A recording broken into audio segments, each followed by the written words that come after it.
الحمدللہ وحدہ لا شریک لہ والصلاة والسلام علی من لا نبی بعد اما بعد فاعوذ باللہ من الشیطان الرجیم بسم اللہ الرحمن الرحیم ادع الی سبیل ربک بالحکمت والموعظۃ الحسنۃ وجادلہم باللتی ہی احسن اللہم صلی علی محمد وعلی آل محمد کما صلیت علی ابراہیم وعلی آل ابراہیم انک حمید مجید اللہم بارک علی محمد وعلی آل محمد کما بارکت علی ابراہیم وعلی آل ابراہیم انک حمید مجید۔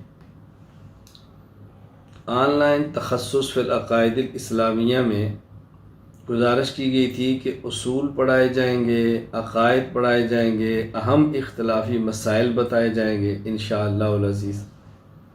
سب سے پہلے اصول مناظرہ کے حوالہ سے ہمارے اسباق بحمد اللہ تعالی مکمل ہو گئے۔ گزارش کی گئی تھی کہ جو سبق پڑھایا جائے اس سبق کے متعلق ہر طالب علم کو، ہر شریک کو حق حاصل ہے کہ وہ اپنے اطمینان کے لیے سوال کرے، اور سبق کے آخر میں تمام سوالات کا جواب دیا جائے گا، اور اس کے بعد انشاءاللہ اگلا سبق شروع ہوگا۔ جن احباب نے سوالات لکھ کر بھیجے ہیں، آج ان کے سوالات پڑھ کے جوابات دیے جائیں گے انشاءاللہ العزیز، اور اس کے بعد پھر اگلے سبق کی بات ہوگی۔ ایک سوال آیا ہے، بسم اللہ الرحمن الرحیم۔ آپ نے فرمایا کہ مشکل کشا کے معنی اہل تصوف کے ہاں تزکیہ کرنے والا ہے۔ اس پر چند سوالات ہیں۔ نمبر 1، یہ معنی اصطلاحی کس نے وضع کیے؟ نمبر 2، اصطلاحی اور لغوی معنی میں کیا مناسبت ہے؟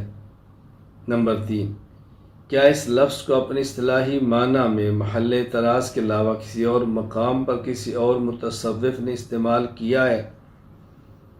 یعنی جیسا کہ عربی میں اشعار کے ذریعے استشہاد پیش کرتے ہیں، اس طرح کے استشہاد مطلوب ہے۔ نمبر 4، اگر یہ اہل تصوف کی اصطلاح ہے تو کیا ہم اس کا استعمال اپنے مشائخ کے لیے کر سکتے ہیں؟ جوابات۔ مشکل کشا فارسی زبان کا لفظ ہے جو عربی زبان میں حلال المعاقد کا ترجمہ ہے۔ حلال المعاقد حضرت علی المرتضیٰ رضی اللہ تعالی عنہ کا لقب ہے۔ حلال المعاقد کا معنی ہے گرہ کھولنے والا، مشکل مسائل کو آسانی کے ساتھ حل کرنے والا۔ فیروز اللغات میں ہے مشکل کشا، مشکل کو حل کرنے والا۔ تو اب دیکھیں مشکل کشا کا معنی استعمال ہو رہا ہے، اور صرف ہم نے نہیں اور حضرات نے استعمال کیا ہے۔ میں اس وقت بہت مناسب سمجھتا ہوں کہ آپ کی خدمت میں اس موقع پر حضرت شیخ الاسلام سید حسین احمد مدنی نور اللہ مرقدہ کی تحریر پیش کروں۔ فتاوی شیخ الاسلام کے نام سے شیخ الاسلام حضرت مدنی رحمہ اللہ کے منتخب فقہی تحریرات مکاتیب کا مستند مجموعہ یہ ہندوستان سے شائع ہوا ہے۔ یہ جو کتاب چھپی ہے اس میں ایک سوال ہے۔ حضرت مدنی رحمہ اللہ سے پوچھا گیا، حضرت علی کو لوگ مشکل کشا کہتے ہیں، مگر یہ لفظ مجھ پر گراں گزرتا ہے، کیونکہ مشکل کشائی تو صرف اللہ تعالیٰ کی صفت ہے، تو پھر حضرت علی کو مشکل کشا کیوں کہا جاتا ہے؟ الجواب، حضرت علی کرم اللہ وجہہ کے متعلق مشکل کشا کا لفظ نامعلوم کس وجہ سے طبیعت کو گراں ہوتا ہے۔ زمانہ سابق میں یہ لفظ بمنزلہ لقب حضرت علی کرم اللہ وجہہ کے لیے مستعمل ہوتا تھا۔ آپ کا سوال، یہ معنی اصطلاحی کس نے وضع کیے ہیں؟ جواب ذہن نشین فرمائیں۔ زمانہ سابق میں یہ لفظ بمنزلہ لقب حضرت علی کرم اللہ وجہہ کے لیے مستعمل ہوتا تھا۔ اسی زمانہ میں شجرہ تصنیف کیا گیا۔ ہم نے زمانہ طفولیت میں سن رسیدہ لوگوں کی زبان پر اس کو بہت زیادہ جاری پایا، مگر یہ لفظ عربی کے حلال المعاقد کا ترجمہ ہے، حسب معنی لغوی خصوصیت ذات خداوندی کے ساتھ نہیں رکھتا۔ معنی شرعیہ کے اعتبار سے مشکل قسیم مجمل و متشابہ ہوتا ہے، جس کا مصداق ہر فقیہ صاحب الرائے ہو سکتا ہے۔ حضرت علی کرم اللہ وجہہ کے متعلق بوقت ارسال یمن جبکہ انہوں نے شکایت فرمائی کہ میں حدیث السن ہوں اور آپ مجھ کو قاضی اور حاکم بنا کر بھیجتے ہیں، تو جناب رسول اللہ صلی اللہ علیہ وسلم نے سینہ مرتضویہ پر دست مبارک مارا، جس کا اثر یہ ہوا کہ علی کرم اللہ وجہہ فرماتے ہیں فما شککت فی قضیۃ بعد۔ پھر ان کے وہاں کی مشکل سے مشکل فیصلے جناب رسول اللہ صلی اللہ علیہ وسلم کے سامنے ذکر کیے گئے ہیں، جس پر آپ نے اظہار خوشنودی فرمایا ہے۔ حضرت عمر رضی اللہ عنہ فرماتے ہیں لولا علی لہلک عمر، وہ ایسے مشکل مقام میں تھا جو کہ مشہور ہے۔ مشکلات کے حل کرنے میں زمانہ صحابہ میں حضرت علی رضی اللہ عنہ مشہور ہو گئے تھے، تاکہ سخت فیصلہ میں یہ مثل صحابہ کرام میں مشہور ہے، قضیۃ ولا ابا حسن اللہ۔ بہرحال سمجھ نہیں آتا کیا وجہ اس لفظ کے ابا کی ہے۔ اگر کوئی خصوصی الوہیت یا نبوت ہوتی تو محل کلام تھا۔ مکتوبات سب 406۔ تو یہ معنی مشکل کشا کا حلال المعاقد یہ استعمال ہوا ہے، یہ ہماری رائے نہیں ہے، یہ ہماری اکابر کی رائے ہے، ہمارے اسلاف کی رائے ہے، ہمارے بزرگوں کی رائے ہے، تو استعمال ہوتا چلا رہا ہے۔ لیکن اس وقت اس کو آگے چوتھی شک آ رہی ہے، میں اس کے تحت ذکر کر دیتا ہوں انشاءاللہ العزیز۔ اگر یہ اہل تصوف کی اصطلاح ہے تو کیا ہم اس کا استعمال اپنے مشائخ کے لیے کر سکتے ہیں؟ اب اس کا استعمال اپنے مشائخ یا دیگر احباب کے لیے استعمال نہیں کرنا چاہیے۔ اس کی بنیادی وجہ یہ ہے کہ شیعہ حضرات حضرت علی رضی اللہ تعالیٰ عنہ کی الوہیت کے قائل ہیں، اسی معنی میں علی کو مشکل کشا کہتے ہیں۔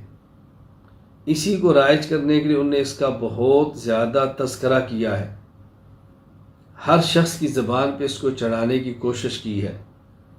اس کے لیے اہل تشیع نے 2 شعر بھی وضع کیے ہیں۔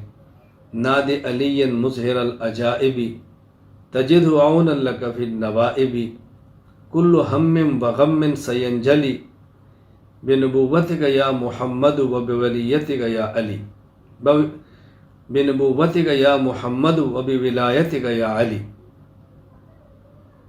چونکہ ہمارے ہاں جہالت بہت زیادہ ہے، لوگ اس بات کو سمجھ نہیں پائیں گے، فرق کر نہیں پائیں گے۔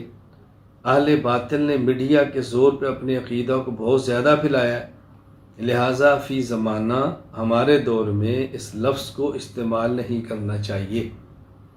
اور ویسے بھی آپ اہل علم بخوبی اس بات کو سمجھتے ہیں کہ بعض چیزوں میں فی نفسی ہی بذات خود اگر گنجائش بھی ہو اور اس سے ایک فتنہ رونما ہونے کا خدشہ ہو تو جائز چیز کو بھی منع کر دیا جاتا ہے، جسے ہم سدا للذرائع کہتے ہیں۔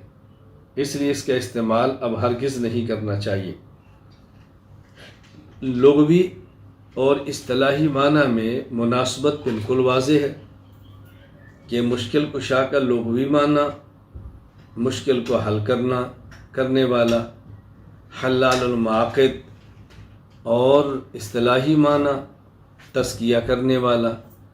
شیخ طریقت اور مربی تزکیہ کرتا ہے، اور یہ کتنا مشکل ہے اس کو وہی سمجھ سکتا ہے جو اس مسند پر بیٹھا ہے، دوسرے بندے کے لیے اس کو سمجھنا از حد مشکل ہے۔ میں ایک بار اپنے شیخ مرشد عارف باللہ حضرت شاہ حکیم محمد اختر نور اللہ مرقدہ کی خدمت میں حاضر ہوا، تو میں نے وہاں خدمت میں عرض کیا کہ حضرت ایک تو ڈاکٹر ہے جو جسمانی طبیب ہے، عام امراض کا علاج کرتا ہے، ہاتھ، پاؤں، ناک، کان، گلا۔ ایک دل کا مریض ہے، دل بدن کے اندر ہے، ڈھانچے میں مخفی ہے، اس کا علاج مشکل ہے۔ اور ایک دل کے اندر چھپی کیفیات کا معالج ہے جو کہ شیخ طریقت ہے، تو اس کا علاج تو سب سے مشکل ہے۔ حد بہت خوش اور بہت داد دی، تو عام ڈاکٹر جو ہاتھ پاؤں کا علاج کرے کتنا مشکل کام ہے، پھر جو دل کا علاج کرے کتنا مشکل کام ہے، جو دل میں مخفی چھپی ہوئی کیفیات کا علاج کرے کتنا مشکل ہوگا۔ تو لغوی اور اصطلاحی معنی میں مناسبت تو بالکل واضح ہے، اس میں کوئی الجھن کی بات ہی نہیں ہے۔ باقی یہ کہ کیا اس لفظ کو اپنی اصطلاحی معنی میں محل اعتراض کے علاوہ کسی اور مقام پر کسی اور متصوف نے استعمال کیا ہے؟ ایک تو جواب آپ کی خدمت میں آ گیا کہ یہ لفظ حضرت علی رضی اللہ تعالیٰ عنہ کے لیے استعمال ہوتا تھا، اور خود حضرت عمر بن خطاب رضی اللہ تعالیٰ عنہ کے لیے دفاع و موصلات سیرت حلبیہ میں امام علی بن ابراہیم بن احمد حلبی رحمہ اللہ وفات 1043 ہجری نے نقل کیا، اور دفاع و موصلات کا معنی بھی فارسی میں مشکل کشا بنے گا، مشکل چیزوں کو حل کرنے والے۔ ایک بات یہ کہ حضرت علی رضی اللہ تعالیٰ عنہ کے لیے حضرت حاجی امداد اللہ مہاجر مکی رحمہ اللہ کے علاوہ بھی بقول حضرت مدنی کے یہ لفظ عام مستعمل تھا۔ اور دوسری بات یہ سمجھیں، جس طرح کل گزشتہ حکیم الامت حضرت تھانوی رحمہ اللہ کے حوالے سے میں بات عرض کر چکا ہوں کہ جب آپ کو ایک شخص کہتا ہے کہ معراج کے آپ قائل ہیں تو دلیل، آپ نے فرمایا کہ عقلاً ممکن نقلاً ثابت، اور جو چیز عقلاً ممکن ہو نقل اس پر دال ہو تو وہ ثابت ہی مانی جاتی ہے۔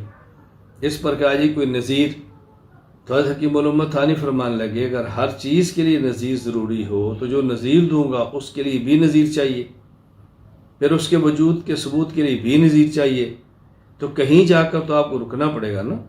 تو معلوم ہوا کہ محل استشہاد لازم نہیں ہے کہ ہر ایک کے لیے آپ ضرور نظیر پیش کریں، مل جائے تو بھی ٹھیک ہے، ہم نے دے دی ہے، نہ بھی ہو تب بھی حرج کی بات نہیں ہے۔ اللہ تعالی ہمیں یہ بات سمجھنے کی توفیق عطا فرمائے۔ سوال۔ السلام علیکم ورحمۃ اللہ وبرکاتہ۔ استاد محترم، امید ہے آپ خیریت سے ہوں گے۔ بندہ نے آپ کے دورہ تحقیق المسائل میں کافی عرصہ شرکت کی، جس کی وجہ سے اب الحمدللہ تخصص سے معتد بھی فائدہ ہو رہا ہے۔ الحمدللہ اپنے علاقے میں کافی علمی عملی کام ہے، اکثر اوقات اہل بدعت نامذہب مماتی ذرات سے بحث ہوتی ہے، اور الحمدللہ ہر مرتبہ اللہ نے سرخرو فرمایا، الحمدللہ علی ذالک، اور علاقے میں بندہ اسی کام و نام سے معروف ہے۔ اس لیے بندہ کچھ تفصیلاً ان ابحاث کو جاننا چاہتا ہے تاکہ اس میدان میں مزید ترقی ہو، بندہ کی رہنمائی فرما کر ممنون و مشکور ہوں۔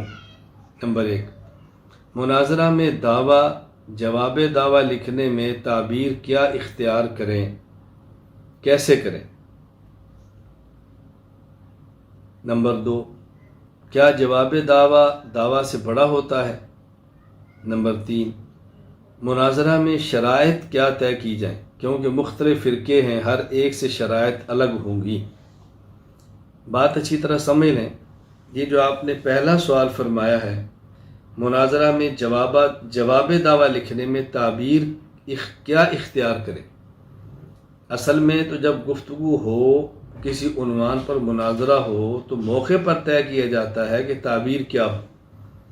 ضروری تو نہیں کہ مدعی کو اور ہو، بسا اوقات مناظرہ ہوگا، مدعی آپ ہوں گے تو آپ کو دعویٰ لکھنا ہوگا، اگر آپ مدعی نہیں ہوں گے، مدعی کوئی اور ہوگا تو آپ کو جواب دعویٰ لکھنا ہوگا۔ بہرحال جواب دعویٰ میں بنیادی بات یہ ہے کہ آپ متانت کا خیال کریں، شائستگی کا خیال کریں، الفاظ مہذب استعمال کریں، تلخ چیزیں اس کے اندر اختیار نہ کریں، اور جو آپ دلائل سے ثابت کر سکتے ہیں بس وہی لکھیں، وہ دعویٰ نہ لکھیں کہ جو آپ دلائل سے نہ ثابت کر سکیں۔ کیا جواب دعویٰ سے بڑا ہوتا ہے؟ ضروری نہیں کہ جواب دعویٰ سے بڑا ہو، ظاہر جتنا دعویٰ ہے اتنا ہی جواب دعویٰ ہوگا نا۔ بس آپ کا جواب دعویٰ الفاظ میں چھوٹا بھی ہو سکتا ہے، کبھی بڑا بھی ہو سکتا ہے۔ مناظرہ میں شرائط کیا طے کی جائیں؟ میں نے گزارش کی کہ شرائط متعین نہیں کی جا سکتی کہ آپ نے شرائط کون سی طے کرنی ہے۔ یہ تو جب مناظرہ ہو، جس مناظرے کا موقع ہو، جس عنوان پر گفتگو ہو، اسی وقت موقع کی مناسبت سے طے کریں گے۔ اہل فن سے رابطہ رکھ کے جب آپ کام شروع کریں گے، وقت ضرورت آپ یہ چیزیں لکھتے رہیں گے تو آہستہ آہستہ انشاءاللہ خود ذوق بن جائے گا اور آپ کو احساس ہو جائے گا کہ شرائط کیسے لکھی جاتی ہیں اور شرائط کیا ہوتی ہیں۔ خود آپ اس کا جو ہے نا الجھنیں انشاءاللہ ختم ہو جائے گی۔ آپ اس کی فکر نہ کریں، بسم اللہ پڑھ کے اپنے کام کو جاری اور ساری رکھیں، کیونکہ ہمارا واسطہ پڑا ہے بہت سارے مقامات پہ۔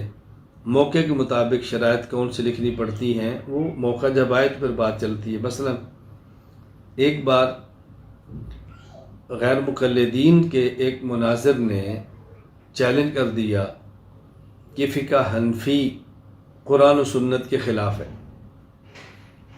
اب ساتھی پریشان تھے کہ یہ چیلنج کر دیا گیا ہے، پوسٹر چھپ گئے ہیں، ہم نے مناظرے کے چیلنج قبول کر لیا۔ میں نے کہا کوئی حرج نہیں، میں وہاں پہ چلا گیا، میں نے اپنے دوستوں کو بلایا، میں نے کہا غیر مقلد ہے اس کو بھی بلا لو، بیٹھ کے شرائط وغیرہ طے کر لیتے ہیں، اور جب گفتگو ہوگی تو انشاءاللہ شرائط کے مطابق گفتگو کر لیں گے۔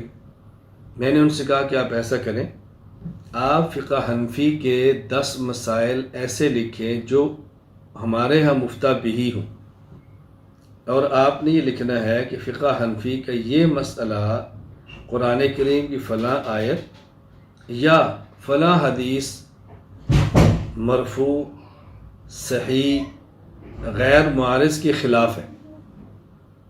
آپ ہمارے 10 مسائل متعین کریں اور آپ نے طے کرنا ہے کہ فلاں مسئلہ فقہ حنفی کا یہ مفتہ بہی ہے، پہلے یہ آپ نے ثابت کرنا ہے۔ ایسا نہیں کہ ہمارا قول غیر مفتہ بہی ہو، پھر یہ ثابت کرنا ہے قرآن کریم کی آیت اور حدیث صحیح مرفوع غیر معارض کے خلاف ہے۔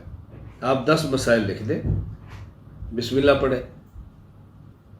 اگر آپ یہ نہیں لکھتے تو پھر آپ کو یہ کتاب متعین کر لیں کہ مثلا جب آپ کہتے ہیں فقہ حنفی قرآن کی کریم کے خلاف ہے تو آپ ہدایہ لے لیں، آپ کنز لے لیں، آپ قدوری لے لیں، کوئی کتاب لے لیں، پھر ایک ایک مسئلے پر بات کریں گے۔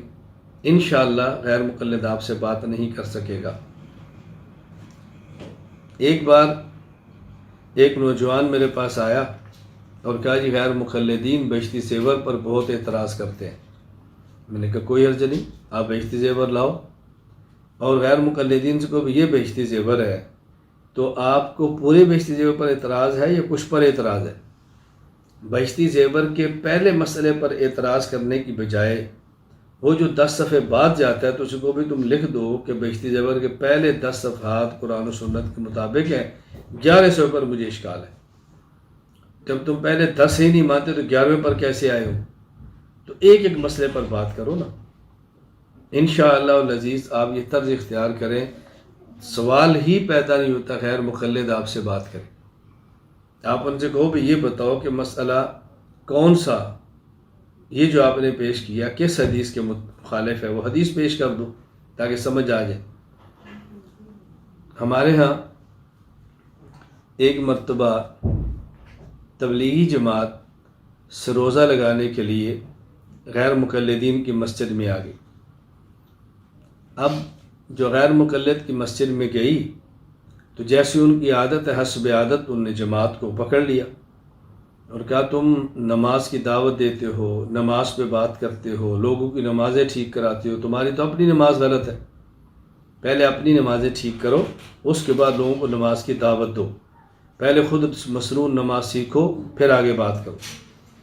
یہ کہا امام صاحب نے، اور امام صاحب تشریف لے گئے اور کہا ظہر کی نماز میں آتا ہوں اور آپ اپنی نماز ٹھیک کرو۔ اب یہ حضرات بیٹھے مشورہ کیا کیا کریں۔ یہ طے ہوا بھئی یہاں علاقے میں کسی عالم سے رابطہ کر کے مشورہ کریں۔ میں اکثر جماعت کے احباب سے کہتا ہوں کہ اصول کی پابندی کیا کریں۔ جب ہمارا یہ بات طے ہے کہ علماء سے پوچھ کر چلیں تو پوچھ کر چلیں گے تو الجھن نہیں ہوگی، اور جب پوچھ کر نہیں چلیں گے تو الجھن ہوگی۔ خیر مقامی وہاں پر گئے، رابطہ کیا۔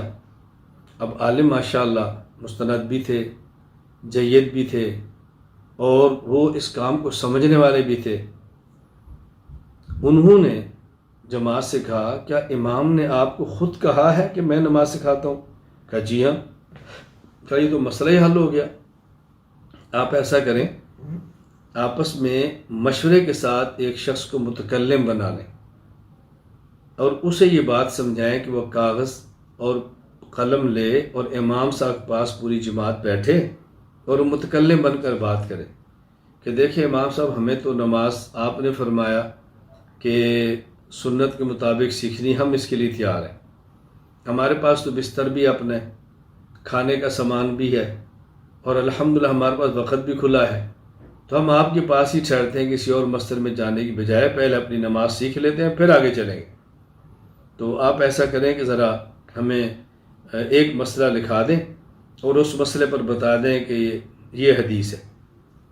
امام صاحب نے، ظاہر ہے جو ان کو پتہ تھا، ان نے شروع کیا تو انہوں نے کہا دیکھو تم نماز میں رفع الیدین نہیں کرتے جبکہ رفع الیدین کرنا سنت ہے۔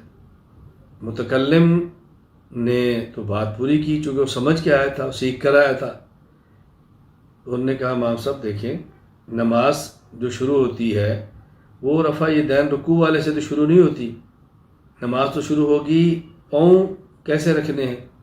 پہلے آپ مجھے یہ بتائیں کہ جب ہم نماز پڑھیں گے تو ہم پاؤں کے درمیان فاصلہ کتنا رکھیں گے؟ فرض نہیں، سنت۔ ظاہر ہم نے پہلے فجر کی نماز پڑھنی ہے، پھر ظہر کی ہے، پھر عصر کی ہے، پھر مغرب کی ہے، پھر عشاء کی ہے۔ ہم فجر کی نماز کے لیے مسجد میں آتے ہیں، دو رکعت سنت پڑھنی ہے، سب سے پہلے ہم نے کھڑا ہونا ہے۔ آپ ہمیں یہ بتائیں کہ ہم جب کھڑے ہوں تو پاؤں کے درمیان فاصلہ کتنا رکھیں، اس پر ہمیں ایک حدیث لکھوا دیں، اور اگر جتنا فاصلہ رکھنا چاہیے اس سے اگر ہم کم یا زیادہ کر دیں، نماز ہوگی تو حدیث لکھوا دیں، نماز نہیں ہوگی تو حدیث لکھوا دیں۔ ہم علماء نہیں، پڑھے لکھے لوگ نہیں ہیں، ہمیں فی الحال ایک مسئلہ پر آپ 3 حدیثیں لکھوا دیں، ہم اس کو انشاءاللہ ظہر تک مذاکرہ کرتے ہیں، یاد کرتے ہیں، ظہر عصر تک ہم مذاکرہ کرتے یاد کرتے ہیں، آپ عصر کی نماز میں تشریف لائیں گے تو ہم پھر اگلا مسئلہ سیکھ لیں گے۔ ہم ایک ایک مسئلے پر انشاءاللہ آپ سے رہنمائی لے کے سیکھتے رہیں گے۔ امام صاحب فرمان لگے کہ تم نماز سیکھنا چاہتے ہو یا شرارت کرنا چاہتے ہو؟ کہا جی شرارت والی کیا بات ہے؟ آپ نے فرمایا نماز سیکھو، ہم سیکھنے کے لیے بیٹھ گئے ہیں، اب حدیث تو آپ نے لکھوانی ہے تو ہم سیکھیں گے، آپ نہیں لکھوائیں گے تو ہم کیسے سیکھیں گے؟ اتنی بات ہونی تھی، ساری ہوا نکل گئی، سارا علم ختم ہو گیا، جاتا رہا مناظرہ جہاں سے آیا تھا۔ تو یہ گفتگو کرنے کا سلیقہ سیکھیں کہ آپ نے گفتگو کرنی کیسے ہے، اور بنیادی بات یہ کہ جب آپ نے گفتگو کرنی ہے تو کیسے کرنی ہے، اور آپ کے جو مقتدی ہیں، آپ کے محلے کے لوگ ہیں جن کو ملحد یا اہل بدعت خراب کرتے ہیں، ان کو گفتگو طریقہ سکھائیں، ان کو سکھائیں کہ آپ نے گفتگو کیسے کرنی ہے۔ ہمارے ہاں آج المیہ بہت بڑا یہ ہوا ہے، یہ ہماری طرف سے ایک عالم ہے، ایک بزرگ ہے، اور آگے جو گفتگو کرنے کے لیے آتے ہیں وہ گھنڈیری بیچنے والا، پکوڑے بیچنے والا یا کالج کا لڑکا ہے، ظاہر ہے وہ دلائل سے بات نہیں کرتا، اس کو چند ایک چیزیں سکھائی ہوتی ہیں۔ ہم بھی اپنے غیر علماء نوجوانوں کو چند ایک چیزیں سکھائیں تاکہ وہ ان سے بات کریں، انشاءاللہ العزیز ان کی ہوا اکھڑ جائے گی۔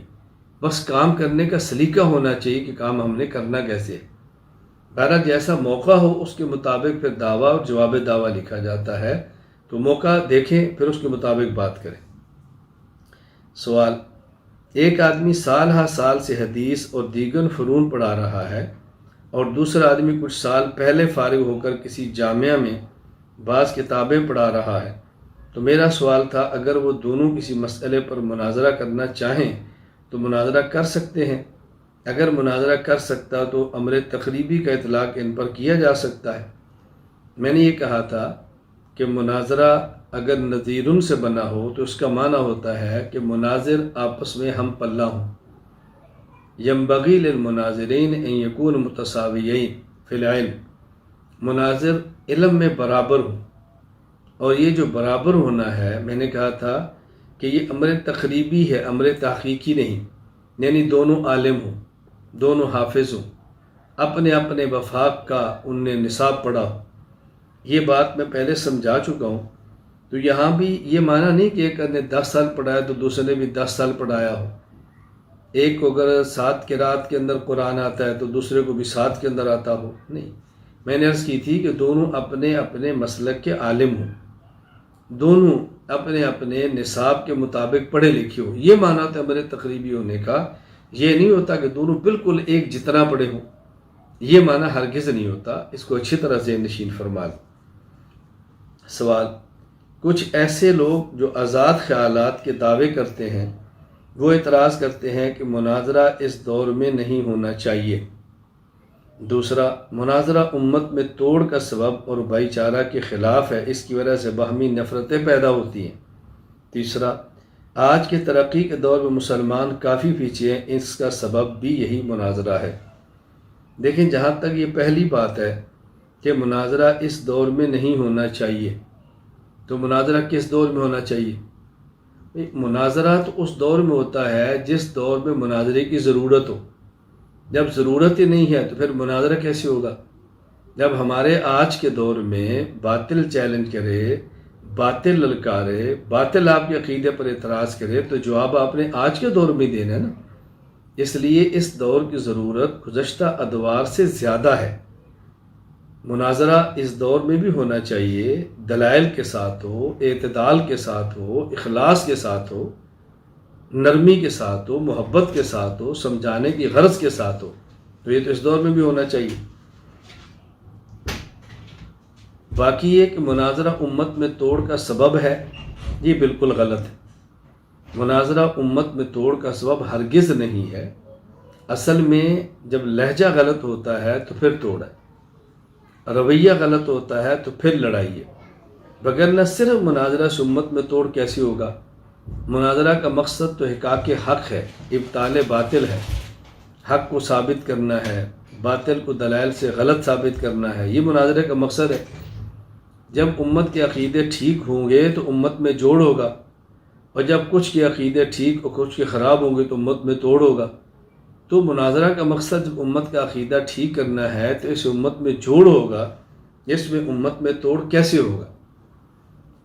میں ایک جامعہ میں گیا دوران سفر، اس کے محتمم صاحب اس جامعہ کے، وہ ماشاءاللہ تبلیغ کے حوالے سے بہت زیادہ معروف ہے، بہت زیادہ۔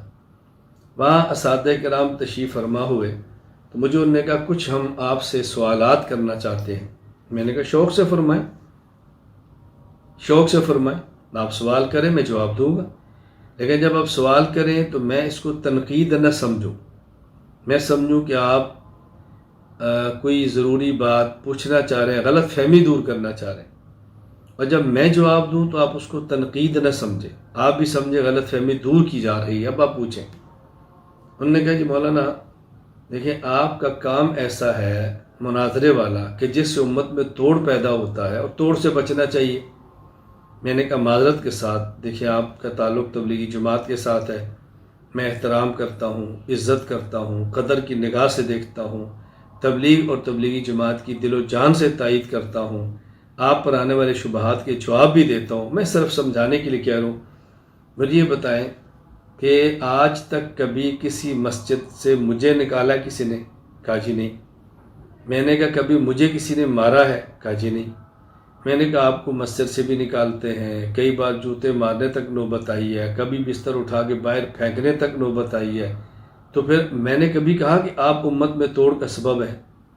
توڑ تو ہو رہا ہے، آپ کی وجہ سے ہو رہا ہے، میری وجہ سے تو نہیں ہو رہا، کبھی میری وجہ سے تو لڑائی نہیں ہوئی نا۔ میں نے کہا معذرت کے ساتھ۔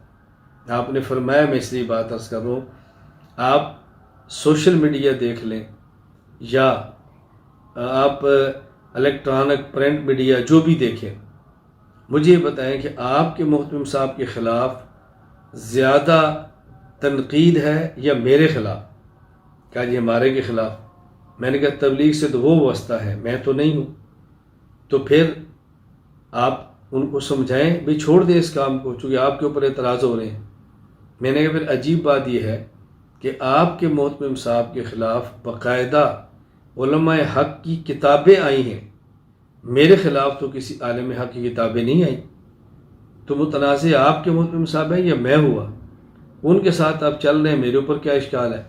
تو انہوں نے کہا جی اشکال نہیں، بس کچھ باتیں چل رہی تھی تو ہم نے کہا کہ آپ سے پوچھ لیں۔ میں نے کہا مجھے خوشی ہے کہ آپ نے پوچھا ہے۔ میں خیر گزارش کر رہا ہوں، یہ بات بالکل غلط ہے کہ امت میں توڑ کا سبب ہے۔ ابھی تک بحمد اللہ تعالی اس کام میں مجھے تقریباً 21 سال کا عرصہ ہو گیا یا 20 سال کا۔ اس 20 سال کے عرصے میں کوئی لڑائی، کوئی جھگڑا، کوئی توڑ کی نوبت نہیں آئی۔ اللہ نے چاہا تو آئندہ بھی نہیں آئے گی انشاءاللہ العزیز۔ آج کے ترقی کے دور میں مسلمان کافی پیچھے ہیں، اس کا سبب بھی یہی مناظرہ ہے۔ کون سا دین کا یا دنیا کا ایسا شعبہ ہے جو ترقی کی وجہ سے مسلمانوں کا پیچھے رہ گیا ہے؟ کوئی شعبہ ہمیں پتہ ہے کہ مناظرہ اور پیچھے رہ گیا۔ آج ہم دیکھ رہے ہیں کہ سیاستدان بھی مناظرے کی چیلنج دے رہے ہیں اور دیگر حضرات بھی چیلنج کرتے پھر رہے ہیں۔ ہر بندہ اپنے شعبے میں دوسرے کو للکار رہا ہے۔ اور مناظرہ کیا ہوتا ہے؟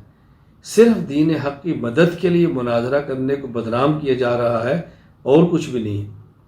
دین کے راستے میں ترقی، دین کی ترقی کے راستے میں رکاوٹ مناظرہ کیسے ہے؟ مجھے آپ بتائیں، دنیا کی ترقی کے راستے میں رکاوٹ مناظرہ کیسے ہے؟ یہ ساری باتیں مناظرہ نہ سمجھنے کی وجہ سے ہیں۔ لوگوں نے مناظرہ کا معنی جدل و جدال، لڑائی جھگڑا پھڈا سمجھ رکھا ہے، جبکہ ہمارے ہاں مناظرہ کا معنی ہے مخالف کو دلائل کے ساتھ قائل کرنا، اس کی بات سننا اور اپنی بات سنانا۔ اس سے کون سی ترقی رک رہی ہے؟ کون سی رکاوٹ پیدا ہو رہی ہے؟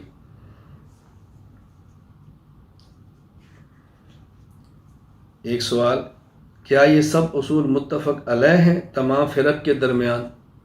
یعنی اصول مناظرہ میں جو ہم نے اصول پڑھائے ہیں، کیا تمام فرقوں کے درمیان ان اصولوں پر اتفاق ہے؟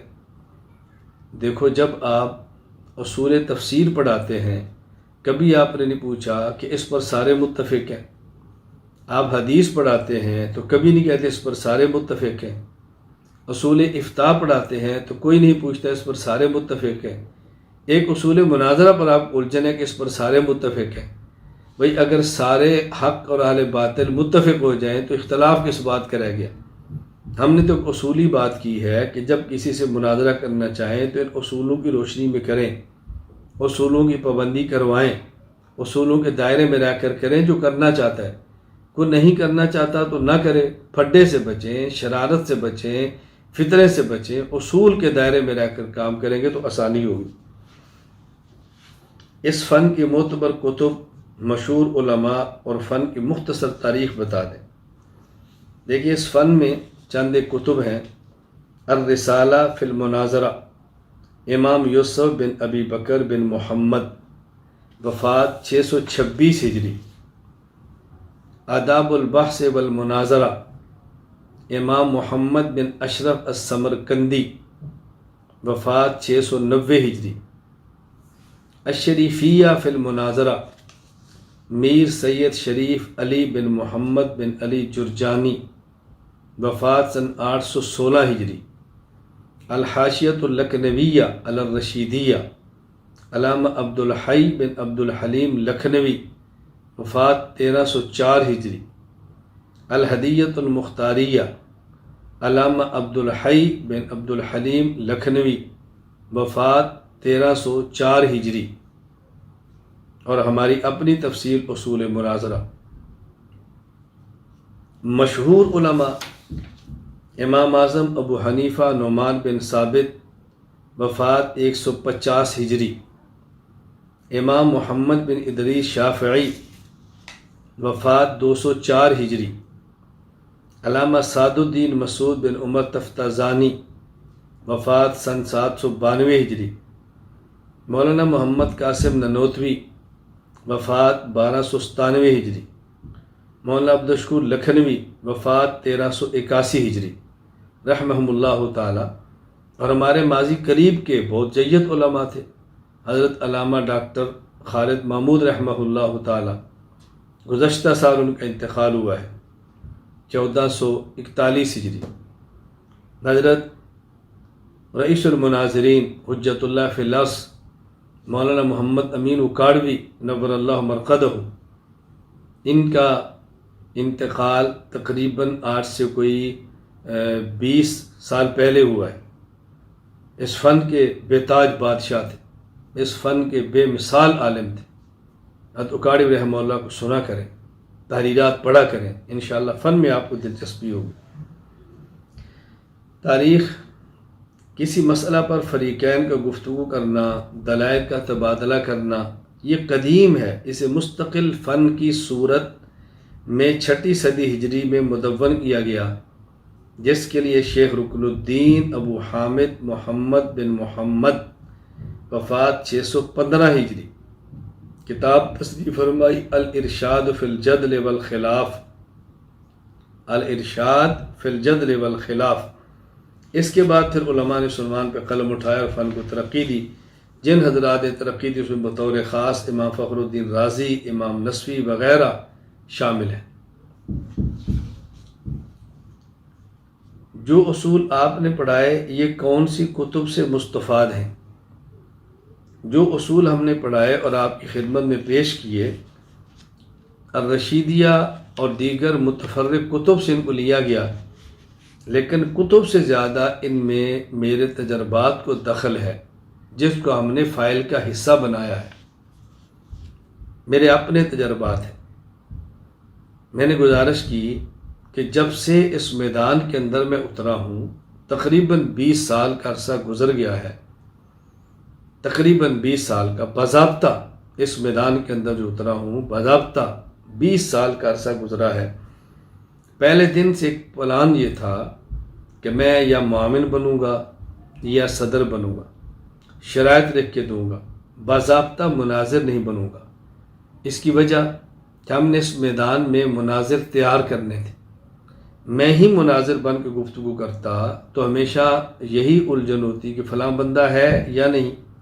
تو ہم نے ترتیب ہی یہ بنا لی کہ مناظر تیار کیے جائیں، فرنٹ پہ اور آدمی ہو، تیاری کوئی کرائے، شرطیں لکھ کے دو، حوصلہ افزائی کرو، میدان بناؤ، ان کے اسباب جمع کرو۔ الحمدللہ تعالی میرے اللہ کا بڑا کرم ہے کہ اس وقت بہت بڑی جماعت اس میدان میں موجود ہے، اور اللہ نے چاہا تو آپ نے ہمت فرمائی تو آپ اس میدان کے اندر انشاءاللہ العزیز بہت آگے نکلو گے انشاءاللہ العزیز۔ بعض لوگ کہتے ہیں کہ آپ کفار کی بجائے مسلمانوں سے مناظرہ کرتے ہو، یہ دین کی کون سی خدمت ہے؟ اس پر گزشتہ کل کی مجلس میں تفصیل سے بات کر چکا ہوں۔ ایک ہے کسی شخص کا ضال اور مضل ہونا، گمراہ اور گمراہ کرنے والا ہونا۔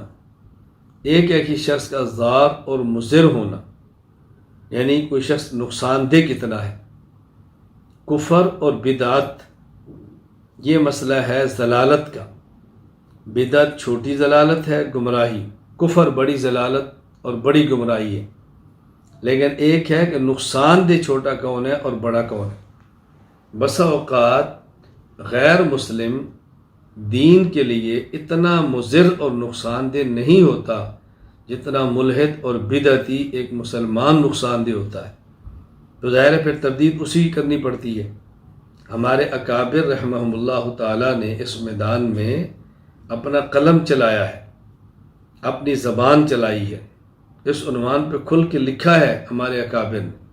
تو یہ ہمارے اکابر کا وتیرہ اور ہمارے اکابر کا طرز ہے۔ اہل بدعت اور اہل الحاد کا مقابلہ کرنا بھی یہ میدان کبھی بھی ہم خالی چھوڑ نہیں سکتے۔ حضرت والا سے ایک سوال ہے کہ وہ یہ کہ کسی بھی شرعی مسئلہ میں مناظرہ کرنے کے لیے مناظر کو کتنے علوم پر دسترس حاصل ہو، یعنی کس علوم و فنون کا جاننا ضروری ہو؟ دیکھو میں پہلے گزارش کر چکا ہوں کہ جس موضوع پر آپ کا مناظرہ ہے اس موضوع پر آپ کو کمال ہونا ضروری ہے۔ مد مقابل کی علمی سطح کو دیکھ کر اپنا آدمی میدان میں کھڑا کرنا چاہیے۔ ہمارے آج کے دور میں جتنے اہل باطل کی طرف سے مناظر ہیں، سوائے ایک آدھ کے، علمی سطح کسی کی بھی مضبوط نہیں، فن پڑے ہوئے وہ بھی نہیں، چند ایک مسائل پہ تیاری کر کے وہ اچھلتے اور کودتے رہتے ہیں اور آپ لوگ پریشان ہوتے رہتے ہیں۔ جب آپ میدان میں نکلیں گے، ان سے گفتگو کریں گے تو آپ کو احساس ہوگا کہ یہ لوگ کس قدر کمزور اور یتیم لوگ ہیں۔ ان کے ساتھ دلائل کا سہارا ہرگز نہیں، بس میدان میں نکلنا شرط ہے، آپ کو خود اس کا احساس ہو جائے گا۔ استاد جی، آپ کی جو گفتگو اہل باطل سے ہوتی رہی ہے وہ ہمیں سنا دیں۔ میری گفتگو ایک مرتبہ نہیں، کئی ایک مرتبہ ہوئی ہے، اور میں نے بحمد اللہ تعالی، اللہ کا بہت فضل اور کرم ہے کہ بچپن ہی سے اعتدال اور دلائل کے ساتھ گفتگو والا مزاج اپنائے رکھا ہے۔ باضابطہ مناظرہ سیکھنے کے حوالے سے سب سے پہلا میرا مناظرہ درجہ ثالثہ کے اندر ہوا۔ جب میں درجہ ثالثہ میں تھا اس وقت ہم نے مناظرہ کیا۔ میں علم غیب کے عنوان پر اہل بدعت کی طرف سے، اور میرا مد مقابل دیوبند اہل سنت والجماعت کی طرف سے تھا، علم غیب پہ۔ یہ درجہ ثالثہ والے سال کی بات ہے۔ اس وقت مجھے استاذ نے تیاری کرائی، محنت کرائی، اس میدان کے اندر بحمد اللہ تعالیٰ میں نکلا، اللہ نے بہت کرم فرمایا۔ پھر زمانہ طالب علمی میں اور زمانہ طالب علمی کے بعد بھی یہ سلسلہ چلتا رہا۔ یہ تو سیکھنے کا دور تھا، ہم نے شروع کیا۔ پھر اسی درجہ ثالثہ والے سال کراچی ہی میں بعض اہل بدعت کی مساجد میں جمعے کے دن جمعے کی نماز کے بعد جا کر باضابطہ میں نے گفتگو کی ہے۔ پھر ایک وقت آیا، یہ غالباً درجہ خامسہ کا سال ہوگا، جب عیسائیت کے رد میں مجھے گفتگو کرنے کا ذوق پیدا ہوا۔ باقاعدہ رئیس المناظرین حجت اللہ فی الارض مولانا محمد امین اکاڑوی نور اللہ مرقدہ جامعہ امدادیہ فیصل آباد تشریف لائے، طلباء کو پڑھایا، میں نے بھی پڑھا، مجھے دلچسپی پیدا ہوئی۔ میں نے باقاعدہ پھر بائبل کو خریدا، نشانات لگائے، یعنی آپ اندازہ فرمائیں مجھے اس وقت ایسا ایک عجیب جنون تھا کہ میں لاہور بعد چرچوں کے اندر گیا۔ گفتگو کرنے کی نوبت نہیں آئی، لیکن میں گھومتا رہا اس فن کی وجہ سے۔ اور پھر درجہ سادسہ والے سال ہم مدرسے میں پڑھتے تھے، تو عشاء کی نماز کے بعد تکرار کے لیے چھت پر بیٹھے تھے، گرمی تھی، تو قریب اہل بدعت کی مسجد تھی، وہاں سے اعلان ہوا کہ ان کے فلاں مناظر ہیں، وہ آ رہے ہیں۔ تو طلباء نے مجھے بھی کہا کیا خیال ہے آج چلیں؟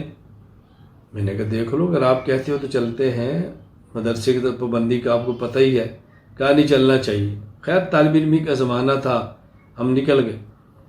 وہاں جب گئے تو عشاء کی نماز کے بعد ان کا جلسہ شروع ہوا، اور نور بشر پہ گفتگو تھی، مناظر وہ کرشتا رہا، برستا رہا، تقریر ہوتی رہی۔ جب بیان ختم ہوا ان کا تو طلباء سے میں نے کہا بھی ہم تو طالب علم ہیں، اور یہ باضابطہ ان کا مدرس ہے اور مناظر ہے، تو کیا کریں؟ کہ اگر تم گفتگو کر سکتے ہو پھر تو کرتے ہیں۔ میں نے کہا نہیں، کر تو لیں گے انشاءاللہ، اس کی تو آپ فکر نہ کریں۔ تو ہم نے اپنے طور پہ جیسے طالب علم ہوتے ہیں، طالب علمی ذوق میں ایک ترتیب بنے، میں نے کیسا کرتے ہیں چلتے ہیں، اگر تو ہمارا پلہ بھاری رہا تو ٹھیک ہے چڑھ جائیں گے، اور اگر آپ محسوس کریں بھی ہمارا پلہ کمزور ہے تو پھر آپ درمیان میں مطلب کھپ شپ ڈالنا نہیں، جی دیر ہو گئی ہے، مدرسے گیٹ بند ہو جائے گا، آ جائیں پھر کریں، کوئی ایسی ترتیب بنائیں جیسے طالب علم کوئی ترتیب بناتے ہیں، طالب علمانہ طور میں نے کہا، لیکن آپ گھبرائیں نہیں، اللہ کرم فرمائے گا، آپ تشریف لائیں۔ ہم گئے تو وہ بیان کے بعد مسجد کے محراب میں تشریف فرماتے، بیٹھ کے میں نے کہا یہ ایک بات پوچھنی ہے۔ مجھے کہتے ہیں آپ بتائیں۔ میں نے کہا آپ نے کہا کہ رسول اللہ صلی اللہ علیہ وسلم نور ہیں، میرا سوال یہ ہے آپ کی ذات مبارکہ نور ہے اور لبادہ بشریت میں تشریف لائے ہیں، یا آپ کی ذات مبارکہ بشر ہے اور صفت نور کے ساتھ متصف ہو کر تشریف لائے ہیں؟ مجھے کہنے لگے کہ آپ کی ذات نور ہے اور لبادہ بشریت میں آئی ہے، جس طرح حضرت جبرائیل حضرت مریم کے پاس آئے سے فتمثل لہا بشرا سویا، اس طرح۔ میں نے کہا یہ عقیدہ قطعی ہے؟ کہا جی بالکل۔ میں نے کہا اس عقیدے کے انکار سے یا اس کو قبول نہ کرنے سے بندہ مسلمان نہیں رہتا؟ کہا جی بالکل۔ میں نے کہا اچھا مجھے یہ فرمائیں کہ عقیدے میں نص جو چاہیے، نص کی 4 قسمیں ہیں۔ نمبر 1 قطعی الثبوت قطعی الدلالت، نمبر 2 ظنی الثبوت ظنی الدلالت، نمبر 3 قطعی الثبوت ظنی الدلالت، نمبر 4 ظنی الثبوت قطعی الدلالت۔ 4 قسمیں ہوگی نص کی: قطعی الثبوت قطعی الدلالت، ظنی الثبوت ظنی الدلالت، قطعی الثبوت ظنی الدلالت، ظنی الثبوت قطعی الدلالت۔ اور ایسے عقیدے میں جس کے انکار کفر ہو وہاں نص چاہیے قطعی الثبوت اور قطعی الدلالت۔ اب آپ ذرا آیت پیش فرمائیں، کوئی نص پیش کرے اس عقیدے پر۔ قاضی قد جاءکم من اللہ نور و کتاب مبین۔ میں نے کہا یہاں نور سے مراد کیا ہے؟ قاضی ذات محمد صلی اللہ علیہ وسلم۔ میں نے کہا یہاں نور سے مراد کیا ہے؟ اس میں 3 احتمال ہیں، جن میں ایک احتمال ہے حضور اکرم صلی اللہ علیہ وسلم کی ذات، ایک احتمال ہے، 3 نہیں ہے، یعنی متعین نہیں ہے۔ تو ثبوت میں قطعی ہے، یہ دلالت میں قطعی نہیں ہے۔ تو جب یہ آیت قطعی و ثبوت ظنی الدلالت ہوگی تو آپ اس کو نص میں کیسے پیش کر سکتے ہیں؟ فوراً پینترا بدلا تو مجھے کہتے ہیں مولانا اشرف علی تھانوی نشر و طیب کے اندر لکھا ہے اول ما خلق اللہ نوری، اس سے مراد رسول اللہ صلی اللہ علیہ وسلم کی ذات ہے۔ میں نے کہا آپ نے نشر و طیب کا متن دیکھا ہے، آپ نے نشر و طیب کا حاشیہ نہیں دیکھا کہ یہ نوری سے مراد جسم محمد ہے یا روح محمد ہے صلی اللہ علیہ وسلم۔ اتنی بات کہ کھڑے ہو گئے، مناظرہ کرنا ہے تو تاریخ طے کریں۔ میں نے کہا تاریخ کیا طے کرنی ہے؟ آگے ہم بسم اللہ پڑھے، بات شروع ہو گئی، کیا تاریخ طے کرنی ہے؟ پھر وہ جو میں نے اپنے ساتھیوں سے کہا تھا شاید وہ بھی سمجھا کے لایا ہوگا، اس کے ساتھ طالب علم تھے، نہیں طے کرو، مناظرہ ایسے نہیں ہوتا، تاریخ طے ہوتی ہے، یہ ہوتا ہے وہ، خیر بات آئے گی اور ختم ہو۔ اس طرح گفتگو ہماری کئی بار ہوئی ہے۔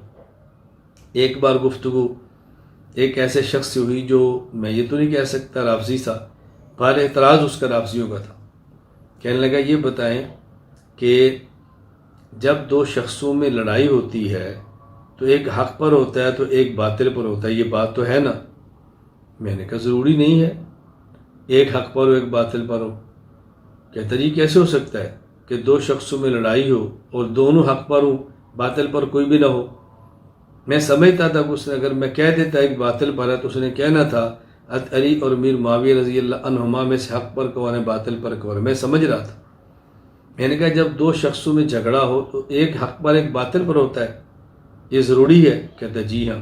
میں نے کہا تو موسیٰ ہارون علیہ السلام دونوں نبی ہیں، دونوں کے درمیان اختلاف ہوا ہے، نوبت یہاں تک پہنچی کہ موسیٰ علیہ السلام نے حضرت ہارون علیہ السلام کی داڑھی مبارک اور سر مبارک کے بال پکڑ کر کھینچے، مجھے آپ بتائیں ان میں حق پر کون تھا باطل پر کون تھا؟ کہا جی دونوں حق پر تھے۔ تو میں نے کہا جھگڑا کیسے ہوا؟ کہا جی حضرت موسیٰ علیہ السلام پر وحی آئی، ان کو بتایا گیا، ان کو بات سمجھ آ گئی کہ حضرت ہارون نے جان بوجھ کر نہیں کیا، ان کی اجتہادی خطا تھی، یہ سمجھتے تھے کہ اس کا فائدہ ہوگا، تو بات ختم ہوگی۔ میں نے کہا اس سے پھر ہمارا موقف ثابت ہوا کہ پیغمبر پر وحی آتی ہے تو جھگڑا ختم ہو جاتا ہے، بعد والوں پر وحی نہیں آتی تو جھگڑا باقی رہتا ہے، اس میں اشکال کی بات کیا ہے؟ خاموش ہو گیا۔ اس طرح بحمد اللہ تعالیٰ بہت سارے حضرات سے گفتگو ہوتی رہی ہیں، لیکن میرے اللہ نے کرم فرمایا کہ بحمد اللہ تعالیٰ کبھی ناکامی اس طرح نہیں ہوئی۔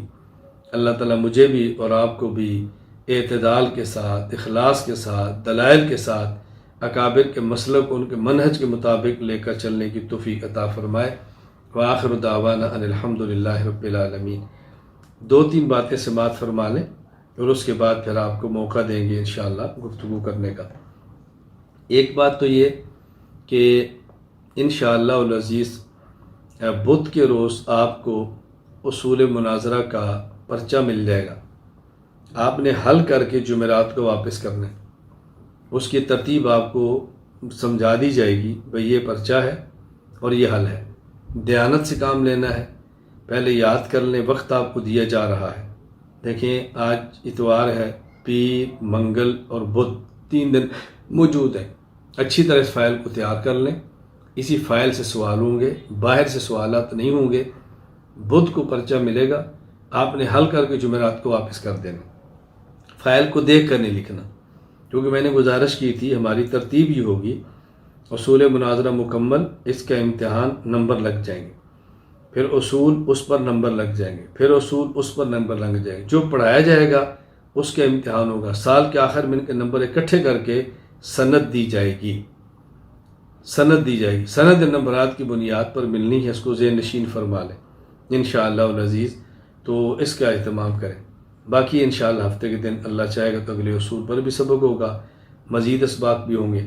اور دوسری بات یہ کہ انشاءاللہ ذرا اصول چل لینے دیں، کچھ عقائد پہ بات ہو لینے دیں، اس کے بعد ممکن ہے کوئی ایسی ترتیب بھی بنائیں کہ دو ساتھی آپس میں گفتگو کریں اور دلائل دیں، آپس میں گفتگو بھی کریں، اور یہ بھی ہو سکتا ہے کہ مناظرہ کے انداز میں گفتگو نہ ہو، ویسے بولنے کا طریقہ بتائیں کہ آپ نے عقائد کو بیان کیسے کرنا ہے، انشاءاللہ بتائیں گے بھی، سکھائیں گے بھی، اور پھر اس میں باقاعدہ مجلس کے اندر بیٹھیں گے، ترتیب بتائیں گے کہ آپ نے گفتگو کیسے کرنی ہے۔ اور تیسری بات انشاءاللہ العزیز مہینے کے اندر ایک مرتبہ ہماری مجلس خالص خانقاہی ہوگی، اس میں جس طرح عقائد پر بات ہوتی ہے اس طرح اخلاق پر بھی ہوگی، اعمال پر بھی ہوگی، ذکر کی مجلس بھی ہوگی۔ کئی احباب نے تقاضا بھی رکھا تھا، جو بیعت کرنا چاہیں گے ان کو بیعت کا موقع بھی ملے گا، تو انشاءاللہ العزیز سلسلہ چلتا رہے گا۔ اللہ ہم سب سے راضی ہو جائے۔